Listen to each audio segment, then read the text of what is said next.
like, come on, just let me have my filler words.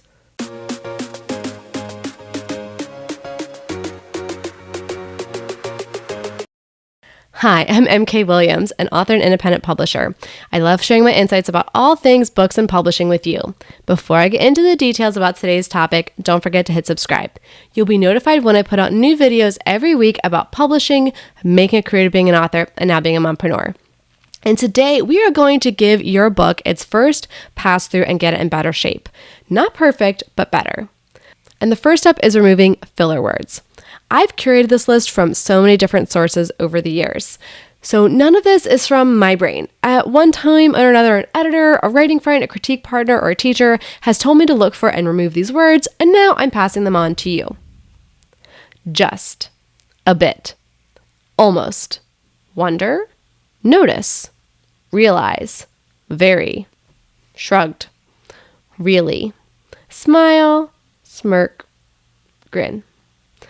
Had been, nearly, begun or began, seemingly, somewhat, as if, felt, feel, see, look, looked, or hear.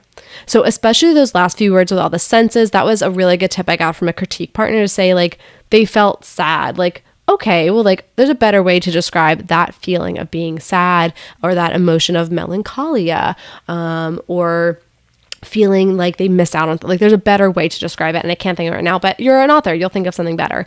So the first thing I would say is to look for these filler words and take them out. Now, some of you who may be underwriters might think, but then I'm going to lose word count. Yeah, but if they're not necessary words, that's fine. Take them out. Take them out. Take them out. Okay, the second thing we're going to do for a first pass-through self-edit is to continue to search for common misspellings and replace them with the correct ones. So you have t instead of the.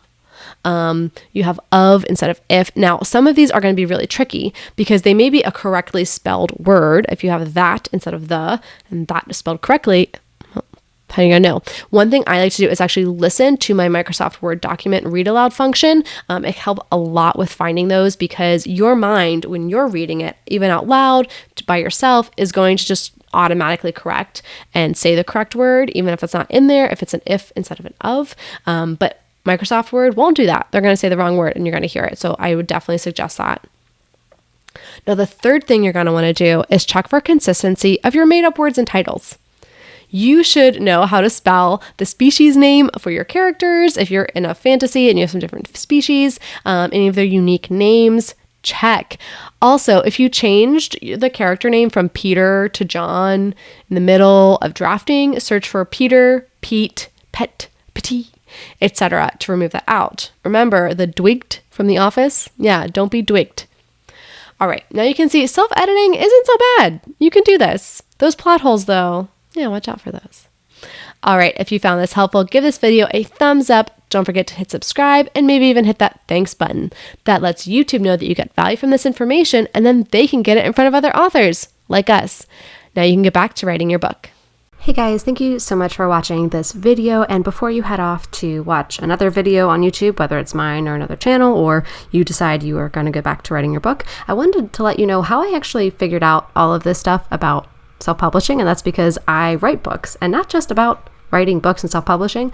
I actually write fiction, and I don't talk about my books directly too often. It's usually indirect uploads and updates and things like that, but I wanted to let you know that if you are interested in science fiction or literary suspense or domestic thrillers, I might actually have a book for you to read and check out. So if you like science fiction that is post-apocalyptic techno thrillers, then the Project Collusion series might be for you. So start with Nail Biters and then check out Architects. If you more are into the light science fiction, time travel, multiverse, alternate reality type fiction, then you might be into the Infinite and the Alpha Nina in the Feminina series. If you like domestic thrillers, some tension between neighbors, there's a whodunit, there's a big explosion, there's a little bit of class dynamics as well, then you're probably gonna like Enemies of Peace. Or if you're a fan of literary short stories, then check out my collection, The Games You Cannot Win. It has 4 stories in there, and actually, the final story in that collection was Escaping Avila Chase, and most of my reviewers said that that was the best one of the pack, and I kind of felt that way too as an author, so I released it as a standalone novella that you can check out as well.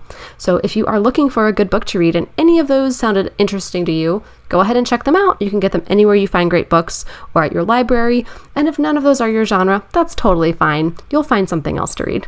Talk soon. Bye.